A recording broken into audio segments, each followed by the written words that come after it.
एक राजा था। उसकी 7 बेटियां थीं। वह उनसे बहुत प्यार करता था और उनकी हर सुख सुविधा का ध्यान रखता था।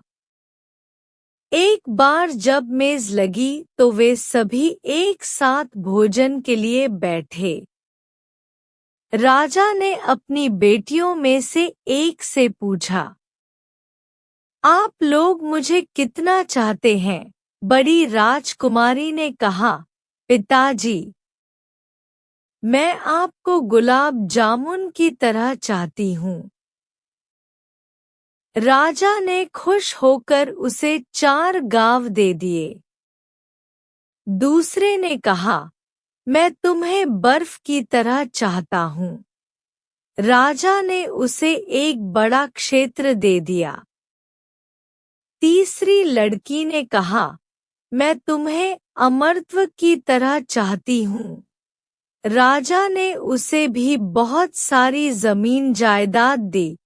इसी तरह उसने सबसे पूछा तो सभी को धन संपत्ति मिलती चली गई। तुम मुझे कितना चाहते हो? उसने बड़े प्यार से कहा, बाबा, मैं तुम्हें नमक जितना चाहता हूँ। यह सुनकर राजा को घमंड हो गया। उसने कहा, हर कोई मुझे इतना चाहता है, तुम भी नमक जितना हो। वह बहुत क्रोधित हुआ और उसने छोटी बेटी को महल से निकाल दिया और कहा, अब कभी यहाँ कदम मत रखना। वह जंगल में चली गई और पत्तों और लकड़ियों को मिलाकर एक झोपड़ी बनाई और वहीं रहने लगी। जब उसे भूख लगती तो वह फल खाती और सूखे पत्तों के बिस्तर पर सो जाती। एक दिन जब वह उठी तो उसने देखा कि रंग-बिरंगे पक्षियों के पंख हर जगह बिखरे हुए थे। फिर अगले दिन उसे और भी पंख मिले। उसने बहुत सारे पंख इकट्ठे किए और बहुत सी पंखुड़ियां बनाईं और जंगल के किनारे जाकर सड़क के किनारे बैठ गई और अपना चेहरा चादर से ढक लिया। लोग आए और पंखुड़ियां खरीदीं। उन्होंने इतनी सुंदर पंखुड़ियां पहले कभी नहीं देखी थी। अब भीड़ लग गई। एक बार राजकुमार वहां से गुजरा। उसने इतने सुंदर पंखे कभी नहीं देखे थे। फिर उसने राजकुमारी से पूछा कि तुम कौन हो?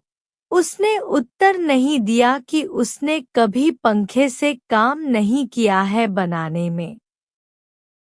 राजकुमार उसका पीछा करते हुए जंगल में चला गया और जब उसे पता चला कि वह एक राजकुमारी है और उसे दंडित किया जा रहा है, तो वह अपने राज्य वापस चला गया और अपने माता-पिता को सारी कहानी बताई।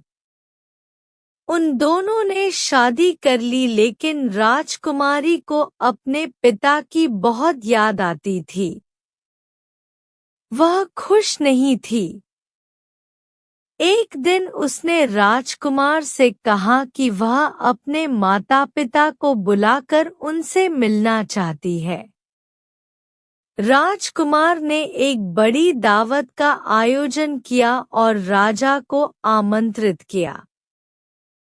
राजकुमारी ने कहा, आप सभी व्यवस्थाएं देखें, लेकिन मैं अपने माता-पिता और बहनों के लिए भोजन स्वयं तैयार करूंगी। सभी मेहमान आए। एक साथ कई मेजें लगाई गईं और अंदर राजा और राजकुमारियों के लिए व्यवस्था की गई। जब वह खाना खाने बैठे तो उनकी बेटी नकाब पहने हुए थी। जब राजा ने पहली डिश ली तो उसमें नमक नहीं था। दूसरी डिश भी बिना नमक की थी। तब उसे बहुत गुस्सा आया कि उसने मुझे बुलाया और बिना नमक का खाना खिलाया उसका पर्दा और कहा, बाबा, मैं तुम्हें नमक जितना ही चाहता हूँ। मैंने यही कहा था। नमक के बिना किसी भी चीज का मजा नहीं आता। राजकुमारी ने कहा, ठीक है पिताजी। भगवान सबके लिए हैं। चिंता मत करो, मैं अब बहुत खुश हूँ। बहनों ने भी माफी मांगी और गले लगा लिया। राजकुमारी ने खुले दिल से सभी को माफ कर दिया गलत थे।